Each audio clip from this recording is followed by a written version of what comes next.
Producers and commentators keep telling us that Star Trek is alive and well. Is it? Welcome to SciTrek, your sci-fi TV and movie channel. So, we are starting to get early images and stories about the Section 31 movie. A movie, personally, I'm really excited about. I love Michelle Yeoh. I love Michelle Yeoh's character and Giorgio. And I actually think get her out of a crap show and put her in her own movie. A movie that she's already said might get sequels and things. I'm like, yeah, happy days, completely on board with that. I actually didn't like Discovery at all, but Giorgio was great. So let's see what they can do with it. We've already got to see one image where Giorgio is stroking the head of what looks like something from a cyberpunk movie. Or Max, Mad Max or something. I'm hoping it's not going to be some sort of Borg thing. We do know, though, that this is set in and around the time of the first 2 seasons of Discovery. So, before the original series sort of thing. Strange New World sort of time. Hey, who knows, we might get some crossover. We've also had announced in the last few days that the new Star Trek Academy will definitely be based in the 32nd century. I know, I told you 6 months ago. And they're actually building the largest set they've ever built for a Star Trek TV show, which shows a commitment. It's going to be sort of like the Starfleet Academy atrium sort of thing, and it's a massive set, apparently. It's enormous. So that's interesting. But the reason why I want to do this video is because all of these stories have then reported that Star Trek is alive and well. And there seems to be an effort from people like Kurtzman to keep repeating this little comment, this little, soundbite. There was an announcement from sort of Roddenberry Entertainment about this, and they made a similar sort of statement. Star Trek is alive and well and growing. You then look at the comments, though, when these things have been shared, and I would argue that there's a lot of negativity. Now, I have talked about a divided fan base for quite a while. A fan base that really enjoyed Strange New Worlds, at least the first season. I didn't enjoy the second season as much, even though it probably had 1 or 2 episodes were excellent, and then 1 or 2 episodes had singing Klingons in, which I wasn't a fan of. But there is definitely a divided fan base. And when you see the comments of people going, this is not my Star Trek, I do not want to watch this crap. And even with Michelle Yeoh in, I still don't want to watch this rubbish. I can't help but feel that actually Star Trek is in trouble. And why do I say that? As soon as a production company starts talking about how everything is fine, I start thinking that maybe it isn't.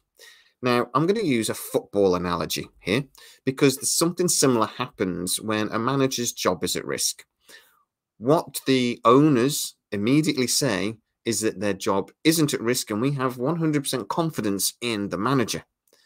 Then, about a week later, when they lose another game, the manager gets sacked. This is what business does, because they know business and success is a lot to do with confidence, and you need to express that confidence. The problem is when you're not confident in a project, you then say you are, and it feels fake. I keep seeing statements about how it's alive and well, and I just think bosses over at Secret Hideout or Paramount maybe don't believe the words they're saying. Now, as I said, there is this divided fan base. There is also another problem that Star Trek is incredibly expensive to make, and Paramount is in serious trouble financially. One of the big companies or banks that actually decide what the rating is for the debt for Paramount, debt that there is significant, let's be honest, it's 15 billion, I think, have basically just downgraded their credit rating. And their credit rating, just like your credit rating, in the household, dictates how much interest they have to pay. And their interest, their credit rating was downgraded to junk status. They basically have a rating that's like AAA plus or AAA minus. Paramount has been BBB plus for a little while. It's now rated by these people at least BBB minus. And they have also issued warnings to say it might have to be degraded further. So Paramount has serious financial issues. It also has a bit of a cash flow problem. Even though it has been selling of the different interests it owns, it's recently sold an interest in a company over in Asia. It's like $400 or $500 million, I think. They had a part share in like Universal or something else, and they've sold that. They've obviously going through a process of making several hundred redundancies and doing other things to try and increase their cash flow. I'm being told that's in partly because of the sale process that's happening at the moment. They need to actually have cash on reserve. Now, this company that actually downgraded their rating actually said that, look, we would expect any major company to have about 10% of their worth in available cash or of their revenue in available cash. Paramount doesn't have that, and that is one of the reasons why their debt has been downgraded. Now, the new owners, when they buy the controlling interest of shares in Paramount, that's why a lot of them are looking at taking on that debt in themselves and absorbing it into part of the deal, because it will be much, much cheaper to facilitate if they can borrow money, or even in the terms of some of these billionaires, just have it lying around. Sundance may just be getting daddy to look behind the settee to get the money to pay for this, but other companies will have to finance it different ways. So Star Trek is expensive and Paramount is skint. That is going to be a major factor moving forwards.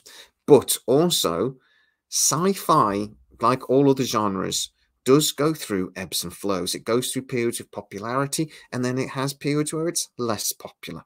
Lots of the shows that are coming through at the moment definitely had a harder, more adult content edge to them. Something that Star Trek has actually tried to do themselves, but maybe not particularly successfully. So, what does that mean for Star Trek going forwards? Well, I would argue that really Star Trek isn't as popular as it once was. You look at the Nielsen ratings, etc., which actually tells you how much a TV show is being watched, and Star Trek barely appears on it. It doesn't even make the top 3 or 4 for Paramount on the day episodes come out. It might go to number 1 when Strange New Worlds came out, but then it drops down the pecking order very quickly. And that's for Paramount Plus alone. A TV show really isn't successful unless it goes on the overall top 10 Nielsen rating. And only Picard has done that. Picard Season 3 specifically. So, is Star Trek in trouble? Well, we saw after Enterprise that Star Trek could get cancelled. This is not immune. We've also seen, even with new Trek, that they are slowing down production, and that we're not going to be getting as much Trek on our screens as we've maybe been used to over the last couple of years. We've also seen that even though Legacy is massively popular and the fans are screaming for it, that we've had no announcement, and that people like Kurtzman have been talking about how there's a cadence to Star Trek and that we have to make sure we don't do too much too quickly. What he's talking about there is fatigue, and will fans get bored of Star Trek? Now, us Trekkies, we won't. I spoke about this in another video. We will watch it. We would watch a new episode every damn week. But unfortunately, the hardcore fans only make up about 1/3 of the actual audience. 2/3 of the fans are kind of a little bit more in and out. They are more casual viewers. And those casual viewers do wander. And they do follow patterns of popularity. Those are the people that are currently maybe watching more harder-edged sci-fi, or things like maybe that are more cerebral, like Foundation or the Three-Body Problem. They're maybe not watching things that are a bit more positive, like Star Trek. And to be honest, if they try to morph Star Trek into something that fits that, it won't be Star Trek anymore. And I think they will turn off those hardcore fans. I would actually argue that that's what they've been trying to do for a while. And it is turning off the core fans. Or at very least, it's dividing them massively. So could Star Trek Academy be the final nail in the coffin? Look, it looks like they are spending significant money on it. As I told you earlier, the largest Star Trek set ever built is being built for Academy. But the people over at Secret Hideout are very proud of the fact that they tend to reuse and recycle a lot of their sets. And they've been doing that for a very long time. But even when they've done that, their shows still cost $9, $10, $11 million an episode. A cost Paramount cannot continue unless the show reaches the sort of heights of popularity of something, say, maybe Yellowstone. Star Trek isn't reaching those heights. So, could Starfleet Academy be the end of Star Trek? Yeah.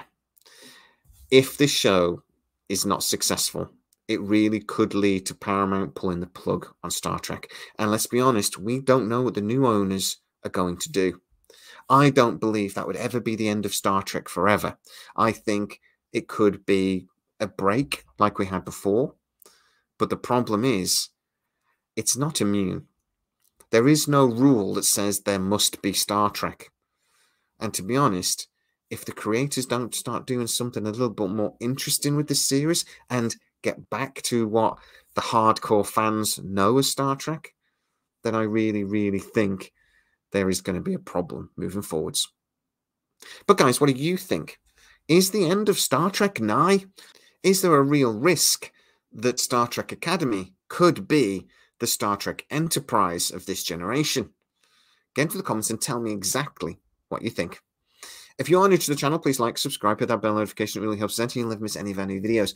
Also, you can go to patreon.com/SciTrek, where most of our new videos do premiere first, and you get to see them without the adverts, you lucky bunnies. Now, as always, please stay safe, and I'll see you next time.